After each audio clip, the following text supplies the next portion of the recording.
Наран мандахаас шингэх хүртэлх өргөн удам нутгийг донсолгож явсан 800-ны тэртех их Монгол улсын мандан бадрал, үүсэл хөгжил, дорд ялагдлын түүхэн үе, мөчлөг бүхэнтэй хамт Монгол цус, Монгол эх орноор бахархдаг хэн бүхнийг их язгуурын түүхийн жимээр хамтдаа аялахыг урьж байна.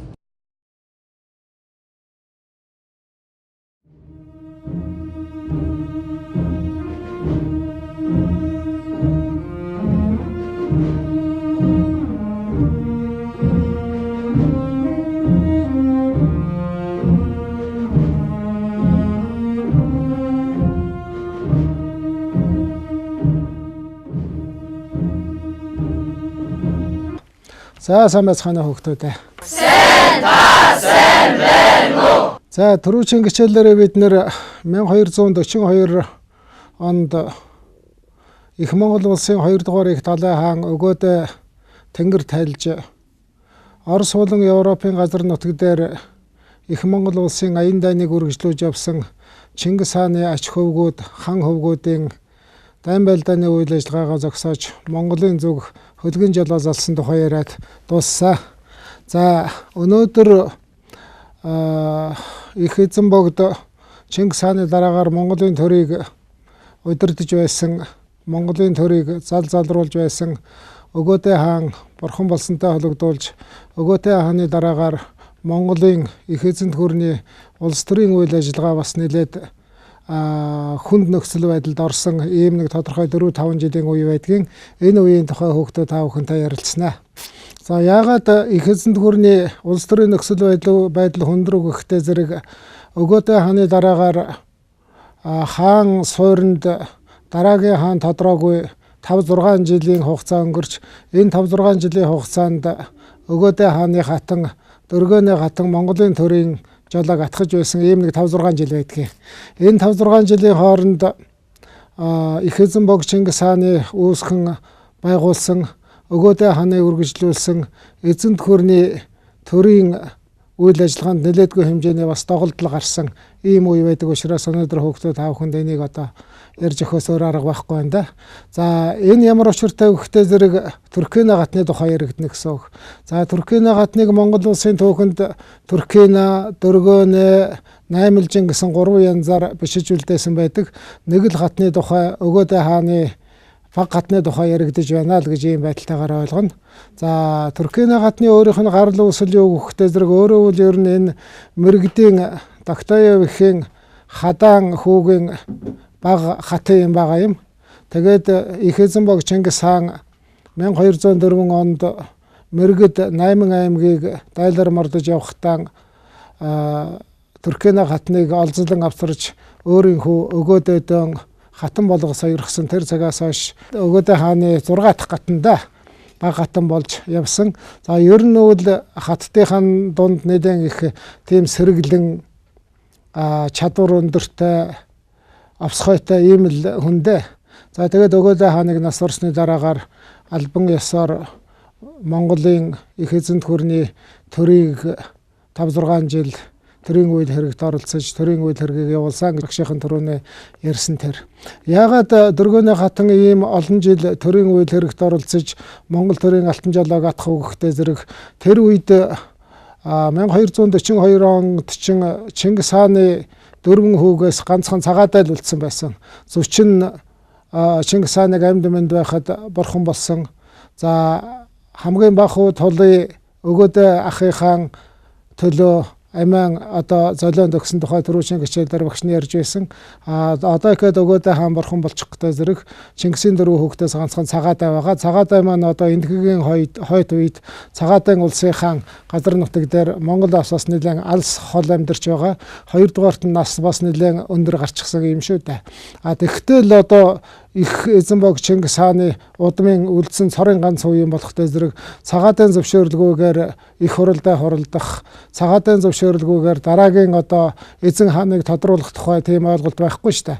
Тийм учраас албан ёсоор өөрийнх нь албан ёсны хатын юм болохтой зэрэг дөргөөний хатан цагаатай хаанд илч давталгаж Өгөөдөө хаанаас сурсан тухай мэдээгээ хүргээд тэгээд одоо дараагийн хаан сонгох их хурлыг хэзээ хуралдуулах, хаан сонгох их хурлдаа хуралдтал Монголын төрийг одоо хэн удирдах жолоож байх асуудлаар санал бодлоо солилцсон байдгийг. За энэ санал бодол солилцохдоо бол ер нь ойрын үед их хурлдаа хуралдуулна, их хурлдаа хуралдтал Монголын төрийн жолоог албан ёсоор хатан бий залж атгаж явбал ямар вэ гэсэн ийм байдалтайгаар Цагаатай хаанд хүсэлт гаргасан байдаг. Цагаатай хаан ч энийг албан ёсоор хүлээж аваад их хурлдаа хуралдтал Монголын төрийн жолоог одоо чи атгаж явах нь зүйтэй гэсэн ийм чиглэл өгсөн байдаг юм шиг байгаа. Мөн одоо Цагаатай хаантай зөвшөлтөд тохирсон нэг юм юу гэхтэй зэрэг дараагийн одоо Өгөөдэй хааны хаан ширээний төлөө буйханд бол Өгөөдийн удмынхан одоо гарч ирэх ёстой гэдэг энэ талаар бас Цагаатайтай албан ёсоор зөвшөлдсөн юм бий. Ер нь яагаад Өгөөдэй удмынхан гарч ирэх ёстой гэдэг талаар албан ёсоор Цагаатай хаантай зөвшөлдсөж байгаа юм гэхтэй зэрэг Өгөөдэй анх эзэн бог Чингис хааны оронд их Монгол улсын Далай хаан болцоохтан үеийн үед цаашдаа Өгөөдөөгийн удмаас Монголын хаан ширээ залгамжлагдан өвлөгдөж явах болно гэсэн ийм нэг албан ёсны зөвшөөрлийг хаан сонгох эрх хүүхий цагаан ясны алтан ургийн хан хүүхдүүдээс хаад ноёдоос авчихсан байдгийг. Тэр байтугай бүр нэлээд чанга хэлсэн байдгийн шүү. Өгөөдийн удманд өвсөн дороогоод өгсөн ч өхөр тоохоогүйгээр өөхөн дороогоод өгсөн ч нохой тоохоогүйгээр тийм одоо тэрэг мангар хүүхэд төрсэн байсан ч л одоо Өгөөдийн удмын үр садыг цаашдаа их Монгол улсын Далай хааны сентид залж явах болно гэсэн иймэрхүү том ядал төрсөл орсон байдгийг. Тэгтээ зэрэг бол ер нь Өгөөдэй хаан цаашдаа үеийн үед өөрийнхөө үр удмыг их Монгол улсын Далай хааны хаан ширээнд заларч явах нөхцөл боломжийг бол амь сэрүүн байхтаа баталгаажуулсан гэж ингэж ойлгож болно. Ер нь бол яг Өгөөдэй хааны өөрийнх нь 4 хүүвийн хамгийн том хүү Хүчүүгэмбэл их Монгол улсын Далай хааны сентид өөрийнхөө дараагаар зална гэсэн албан ёсны тийм гэрээслэл бол байсан. Харамсалтай нь Хүчүү хүү өмнөд хятадын Сүн улсад дайлаар мордож явахдаа тэнд нас орсон. За Хүчүү хүүгээ нас орсны дараагаар Хүчүүгийн хүү өөрийнхөө ач хүү Ширмүүнийг мөн хаан ширээн залгамжлуулах тухай санал гаргаж байсан тийм юм байдгийн. Энэ 1242-3 оны үед бол Ширмүү хүү насан туршаагүй бага байсан учраас одоо яг албан ёсоор Өгөөдэй хааны 4 хүү дотроос албан ёсоор насан туршигсан Өгөөдэй хааны хаан ширээг залгамжилж суух боломж нөхцөл бүрдчихсэн 2 хил хүн байгаа.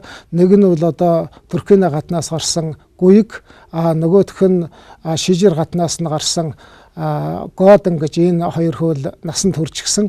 Хоёулаа одоо хаан ширээг залгамжилж суух ийм боломжтой учраас ер нь явандаа бол Ширмүүн ач хүүгийн тухай асуудал биш, Гуйгийн тухай асуудал, Годны тухай асуудал, их хааны сентид хэн нь залар суух вэ гэдэг энэ асуудал цаашдаа яригдах ийм нөхцөл боломж үүсэт байсан юм. Гэхдээ Туркийн хатан яасан гэхтэй зэрэг ер нь яарвчлан одоо Годон буюу Гуйгийн хэн нэгийг их Монгол улсын Далай хааны сентид суулгахаас өмнө тодорхой одоо хугацаанд цаг хожиж өөрөө Монголын төрийг тодорхой хугацаанд барьж байх, төрийн жолоо атгаж байх, өөрөө одоо өөрийнхөө эрх мэдлийг хэрэгжүүлэх ийм чиглэлийн бодлого бол Туркийн гаднад нэлээд байсан юм шиг байдгийг. Тийм учраас ер нь ямар нэгэн арга сам хийж хааныг сонгох тэр их хурлыг хуралдуулах ажлыг л нэлээдгүй хугацаагаар одоо хойшлуулж байсан ийм явдал бол бий. За үүний дараагаар ер нь их хурлыг хэзээ хуралдуулах уу? Далай хааны сентид хаанаас хэний удмын хэнийг одоо тодруулах уу гэдэг асуудлыг албан ёсоор зөвшөөрөх эрх үүхий хүн нь бол Цагаатай хааны дараагаар Зүчийн хүү Бат байгаа юм. Бат бол юу гэхтэй зэрэг их Чингис хааны ач хүүхдүүд дотроос өөрөөр хэлбэл хан хөвгүүд дотроос хамгийн ахмад нь 1-р Бат, 2-р Бат бүх одоо хан хөвгүүдэн удирдах Европ болон Оросын чиглэлд томоохон хэмжээний аян дан хийгээд одоо бүр төв Европын Австрийн Вен гот хүртэл явчихсан. За тэгээд Оросын газар нутаг дээр Алтан ордны улс гэдэг том улсыг байгуулад өөрөө сууж байгаа. Тэр том улсын хаан хүн хоёрдугаар өөрийнх нь гарт маш том хэмжээний Монголын цэрэг айрам төвлөрчихсөн байгаа. За гуравдугаарт нь Өгөөдийн дараагаар хаан ширээнд залгаж суух боломж нөхцөл хамгийн өндөртэй байгаа Гуйг хаан Бат хааны удирдлагын дор Оросын газар нутаг дээр цэрэг командлаад явж байгаа. Энэ нөхцөл байдлаас болоод Туркийн гатан бас энэ асуудлаараа Батхаантай зөвшөлдсөн байдгийг. Батхан руу илч довтлогож нөхцөл байдал ийм болсон. За тэгээ дараагийн их хурлын хуралдтал өөрөө одоо Монголын төрийн жолоог атгаж барьж явах юм сонирхолтой байна. Хоёрдугаарт нь дараа нь ер нь их Монгол улсын Далай хааны сентид бол одоо гүйг юм уу эсвэл годон эсвэл ширмүүн гэсэн энэ өгөөдөн удам ухсааныхны хэн нэгэн одоо залгаж гарч ирэх учиртай энэ талаар ямар бодол санаатай байна вэ гэсэн ийм мэдээгийн хүргээд өөрийн хүү гүйгийг яаралтай одоо Европын газар нутгаас цэргийнх нь хамт Монголын нутаг руу явуулахыг хүссэн ийм одоо мэдээсэлтийг албан ёсоор илч довтлохож мэдэгдэж хөргүүлсэн ийм үйл ажиллагаа болсон байдгийм аа.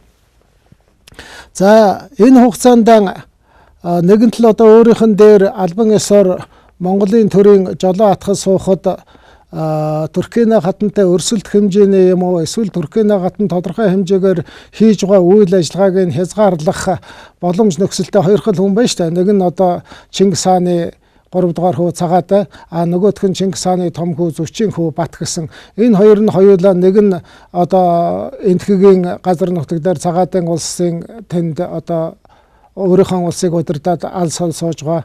Нөгөөх нь бүр одоо Европод Оросын газар нутаг дээр сууж байгаа. Туркийн хатан бол одоо албан ёсоор Монголын хасууд хамгыг атгаад энэ хар хором сууж байгаа учраас одоо энэ Монголын газар нутаг дээр болж байгаа үйл ажиллагаанд бол Батын болон цагаатын оролцоо харьцангуй бага байсан учраас Туркийн хатан одоо нэлээд өргөн хүрээтэй үйл ажиллагаа явуулж Монголын төрд тодорхой хэмжээгээр өөрийнхөө нөлөөллийг тогтоох ийм боломж нөхцөл бүрдчихсэн байсан л да.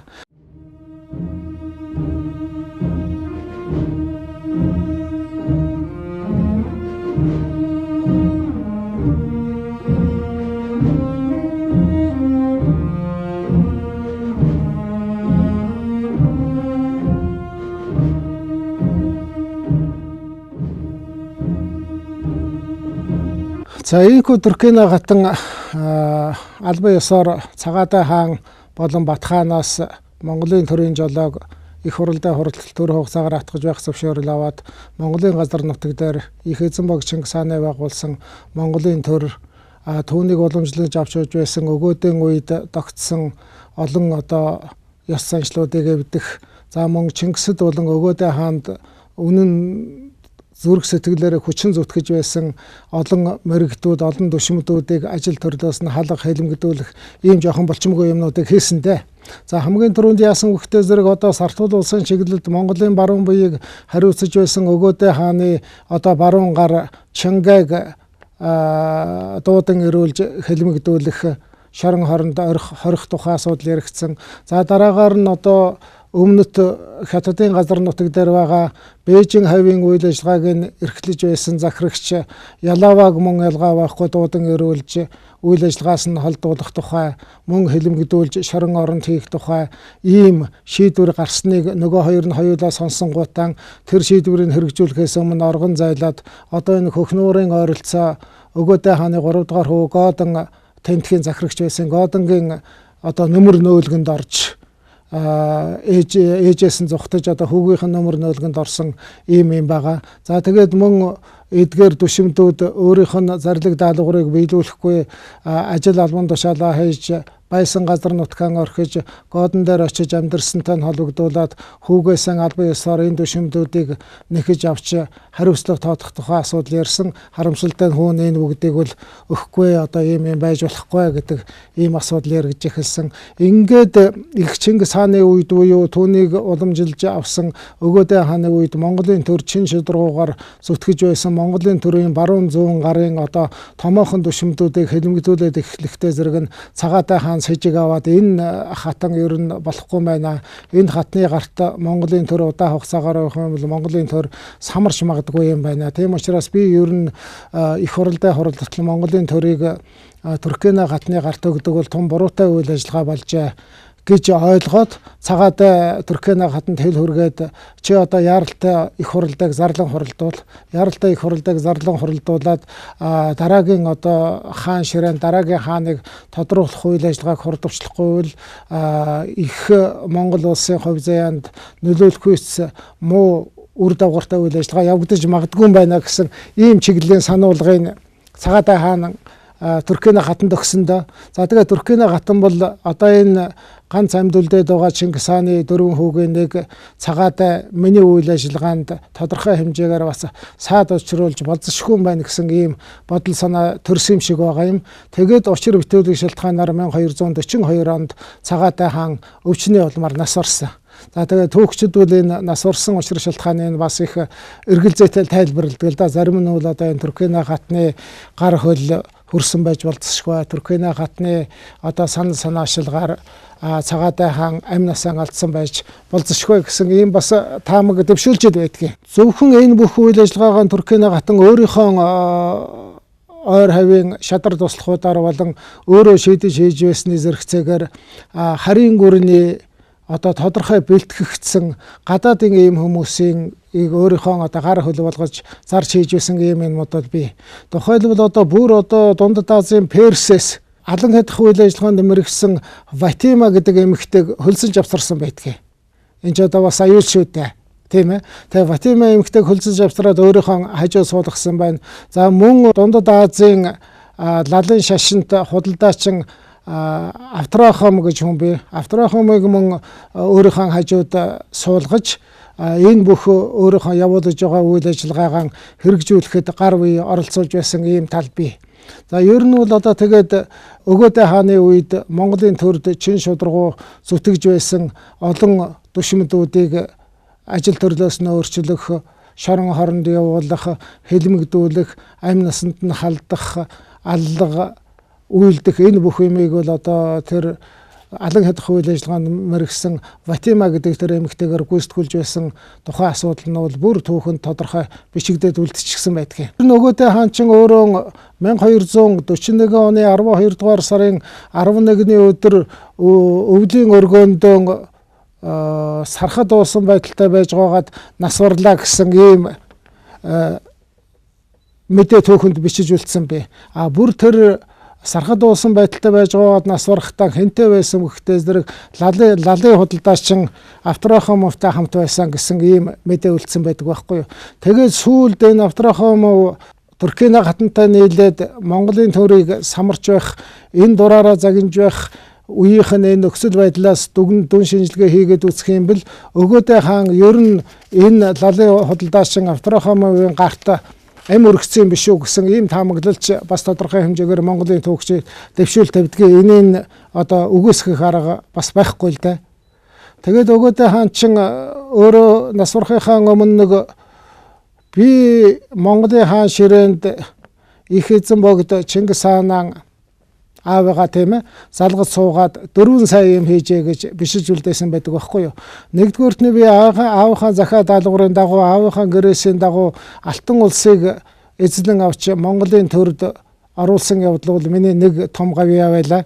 За хоёрдугаарт нь энэ Монголын том газар нутаг дээр их Монгол улсын эзэлж авсан газар нутаг дээр өртөө улаа гэдэг имийг албан ёсоор одоо хөгжүүлж холбоо харилцааг хөгжүүлсэн явдал нь миний хоёр дахь том гавьяа байлаа. Гурав дахь том гавьяа бол би өөрийнхөө албан ёсоор өргөсөн тангаргийн дагуу Монголын ард түмнийг гарын газар тавиулж, хөлийн хөсөр тавиулж үнэхээр одоо жаргалтай сайхан амьдрал төрөглөө. Энэ бол одоо миний нэг алдар гавьяа.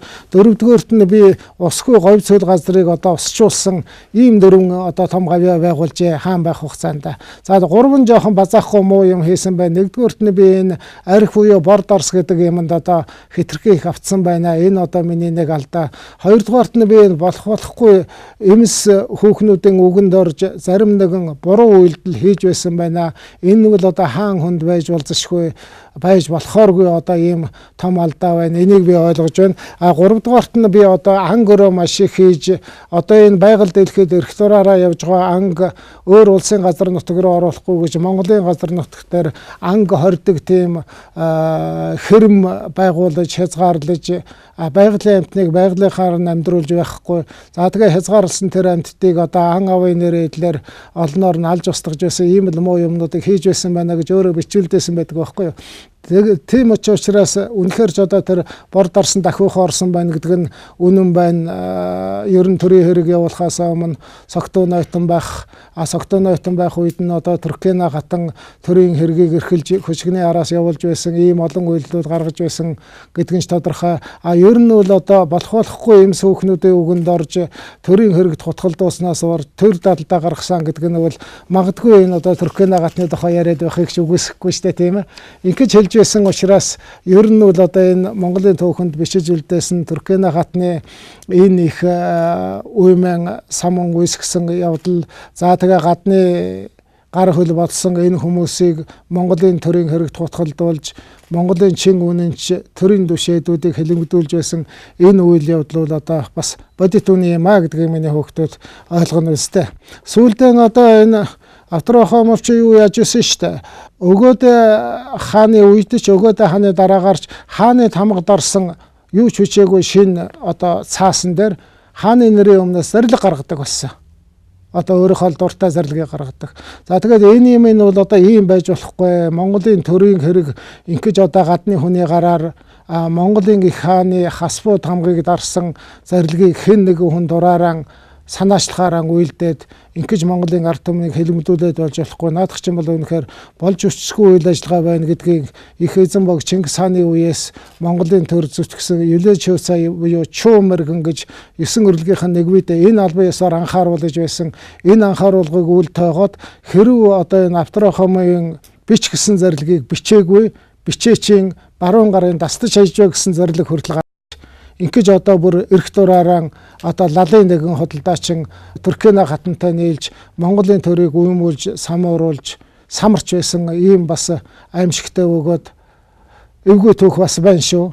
Тийм учраас бол энэ Австрахом гэдэг хүний талаар Монголын түүхчид их олон талаас нь судалж үзээд нэгдүгээрт нь өгөөдөө хааны амь насанд төрсэн байж болцсохгүй, хоёрдугаарт нь өгөөдөө хааныг амьд байх үед нь ч аригтаар суулгаж самууруулж уймуулж байсан ийм жишээ баримт байна. За 3 дугаарт нь нас барсныхаа дараагаар Туркена гатны одоо энэ булчимгүй явдлыг ашиглаж төрийн хэргийг хасбуу тамгыг натгаж байгаад дур мэдэн явуулж байсан ийм олон жишээ байна гэж түүхэн тэмдэглэж үлдээсэн байдаг юм а. За тэгээ Юлечөөсэй үнэхээр одоо Монголын төр ийм байдлаар суларч байгаа. Ийм байдлаар эзэн богд Чингис хааны үед Монголын төрд тогтсон их эмх зэгстэй засаглал харийн гүрний улсууд болон эм сүүхнүүд хатадын хооронд явагдаж эмх замраагүй болж байгаа явдалд ихээхэн эмгэнэн гашуудж байсан. Тэгээд ялгаа байхгүй тухайн жилдээ Юлечөөсэй бас өвчтний учир нас барсан гэдгийг энэ Юлечөөсэйгийн нас барсан үйл ажиллагаагч бас Туркена гатангийн хорлолтой Австрахомын хорлолтой холбож үздэг ийм үйл явдал бий. За тэгээ ерөн сүүлдээ Монголын гол түшээдүүд Монголын төрийн түшиж байсан тэр хүмүүс энэ Туркена гатан бол Австрахомын үйл ажиллагаатай холбогдуулаад ерөнхийдөө л Монголын төрөөс холдоод аль болохтой зэрэг зайгаа бариад хөхнөөрт амьдарч байсан өгөөдөө хааны 3 дугаар хүү Годоныг л очиж бүгдээрээ түсцгээсэнтэй. За тэгээд ихэнх Монголын түшмлүүд бүгдээрээ Годон дээр яваад очихтой зэрэг Годоны нэр хүнд үнэхээр одоо өндөрт гарч Туркена гатан одоо бас сэжиглэж эхэлсэн. Энэ ер нь Монголын хаан ширээний төлөө надтай магадгүй миний хүү гүйхтэй өрсөлдөх хүн энэ Годон болж байгаа юм биш байс гэж. Ялгаа байхгүй гүйг Годон хоёулаа өгөөдөө хааны хүүхдүүд их өөртөл болохоос биш. Нэг нь бол одоо Туркена гатнаас гарсан гүйг нь нөгөөх нь шижир гатнаас гарсан Годон энэ хоёулаа эцэг нэгтэй их өөртөө хоёулаа их өгөөдөө хааны үр цаачуд хэн хаан ширээг залгамжлах эрхтэй. Тийм учраас одоо эргээд Туркена гатан юу гэж байна вөхтэй зэрэг миний өрсөлдөгч бол Годон боллоо. Яванда миний гүйгийн өрсөлдөгч бол энэ Годон болно. Тийм учраас Годон цааш нь харуулах үйл ажиллагааг зохион байгуулахын зүйтэй гэсэн ийм шийдэл төрсөн шиг байгаа. Тэгээд нөгөө алдар талуурч Фатимадан үүрэг өгч хөхнөр рүү явуулж Годонд хор өгч амь насыг бүрлгэсэн. Годонч насвархаасаа өмнө албан ёсоор за би Туркена гатны албан ёсны бие төлөөний хүн энэ алдарт Ферсийн мэрэгжлийн алуурчин Фатимагийн гарт хордогдож насварлаа шүү. Монголын хаад ноёд төвшмөлүүд үеийн үед одоо харийн гүрний ийм хүмүүсээс болгоомжилж яваарай гэж бас анхааруулсан ийм зүйл бас байдгийн шүү. За ингэж Фатима Годны аймнаас нь төрсөндөө. За тэгээ үнэхээр одоо нөхцөл байдал ийм байдалд ороод Монголын төр харсаар байтал нүдэн дээр нэхэд самуурч хоо байдалд маш олон хүн сэтгэл зовж байсны нэг нь бол Чингис хааны өөрийн хамгийн бага отхон дуу Тэмөөгөн отчгэн. Тэмөөгөн отчгэн ч одоо энэ Доронт аймгийн нутаг Буур нуур хавцаа нутагдж байсан өөрийн эзэмшил газар нь ахыхан зааж өгсөн эзэмшил газар нь Буур нуур хөлөн буурын хавь тэндээ нутагдж байсан. Үнэхээр Монголын төр өөрийнх нь төрсэн ахын байгуулсан эзэн бог Чингис хааны байгуулсан төр ийм самууралд өртөж байгаад сэтгэл зовхын өрхөөр маш олон цэргэн аваад одоогийн энэ Доронтын нутаг Буур нуур хөлөн буурын нутгаас наашаага Хинтээ аймгийн нутгаар дамжаад энэ хар хормын ойролцоо хүрэлцэж ирсэн. Их хэмжээний цэрэгтэй.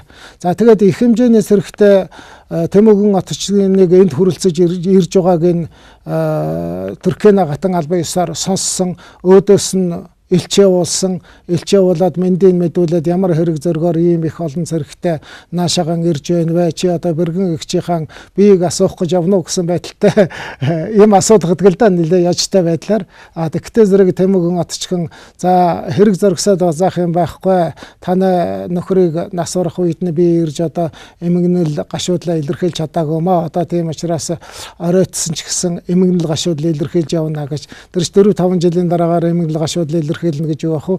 Ер нь бол цаад утгаараа ойлгуулж байгаа нь чи ингээд ахын минь байгуулсан Монголын төрийн хаан ширээг энд төр суучхад хасмууд хамгын атгаж явах хугацаанд Монголын төрийг хэтэрхий их самарч байна. Ийм байж болохгүй. Ийм байх юм бол энийг чинь бас өмгөөлжиг хамгаалдаг ахан дүүс гэж байншуул гэдгийг л одоо чамд үндсэндээ би одоо мэдүүлэх гээд ирж байна л гэдгээл үндсэндээ хэлүүлсэн юм шиг байгаа юм. За тэгээд энэ байдал дээрээс нь дүгнэлтийгээд Туркена гатан за ер нь бол одоо нөхцөл байдал эвгүй болох нэ гэдгийг бол нэгдүгээрт ойлгосон. Одоо Чингис хааны төрсөн дүү Тэмөөгөн отчгэн гэдэг бол нэр хүндийн хувьд бол их том л доо тийм ээ. За нэгэн цагаад байна байхгүй болсон болохтой зэрэг албан ёсоор одоо өөрийн сонсох, үгийг авах энэ хүн бол одоо Тэмөөгөн отчгэн гарцаа байхгүй мөн. За нөхцөл байдлын болсонтой холбогдуулаад Батхан Европоос өөрийнхөө хажууд байлгаж байсан гүйгийг их хэмжээний олон хэмжээний цэрэгтэй хамт бас Европоос нааш нь явуулсан. Тэгээ гүйг эх орондоо мөн өөрийн цэрэг айрамтайгаа хүрэлцэж ирсэн. Энэ нөхцөл байдлын удмаас Туркена гатан албан ёсоор одоо их хуралдаа зарлан хуралдуулж 1246 оны намрын эхэн сард намар энэ хар хормын хойролцоо их Монгол улсын их хуралдаа хуралдаж Их Монгол улсын 3 дугаар Далай хааны сэнтэд Өгөөдэй хааны хүү гүйгийг залснаар Туркена гатны энэ авир араншинтай Монголын төрийг уймуулсан самуулсан ийм үйл ажиллагаа төгсгөл болсон байгаа юм шиг. За тэгээд Гүйг хаан албан ёсоор хааны сэнтэд соосныхаа дараагаар ээжийнхаа явуулж байсан Монголын төрийг самарсан босниулсан энэ үйл ажиллагааг бүгдийг засаж залруулсан. За энэ үйл ажиллагаанд нь одоо гардан оролцож байсан нөгөө Персийн мэрэгжлийн алуурчин Фатимаг барьж авч албан ёсоор цаазалсан. Фатима цааздагдахаа өмнө Туркена гатанд сүүлийн одоо хортой тумгаан уулгасан Туркена гатанч Фатимагийнхаа араас нас орсон. Ингэж одоо Монголын төрийг 6 жил барьж байх хугацаанд Монголын төрийг баггүй одоо уймуулсан, самарсан одоо Ухаамоотой Туркена гэдэг гатны амьдрал үйл ажиллагаа ингэж төгсөж Туркена гатнаас гарсан гүйг хүн их Монгол улсын гутгаар их Далай хаан болж хаан ширээн заларсан төвхтэй. За энэгээр өнөөдрийн хичээлд дуусч байна. Баярлалаа хүүхдүүд.